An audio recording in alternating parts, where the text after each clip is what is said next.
Welcome to Australia. No handshakes and smiles hidden by masks. But international diplomacy is returning to the corridors of Parliament House. Moon Jae-in's state visit to Canberra is the first since the pandemic struck almost 2 years ago. 환영합니다. Welcome. And that's not the only first. Today, the two countries have set a new milestone in cooperation based on the solid friendship and trust we have built over the past 60 years.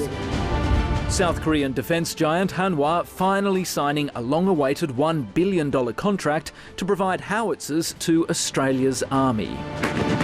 It's Australia's largest ever military deal with an Asian company, and Hanwha is also vying for a much bigger $30 billion contract to build infantry fighting vehicles.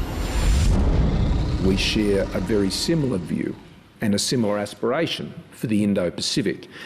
So that places Korea, I think, in a very strong position. Scott Morrison sees an overlap in interests, values and aspirations with South Korea and a shared broad vision. Where all nations in the region can trade openly and well and positively, free from any coercion, and have their own choices about how they move forward.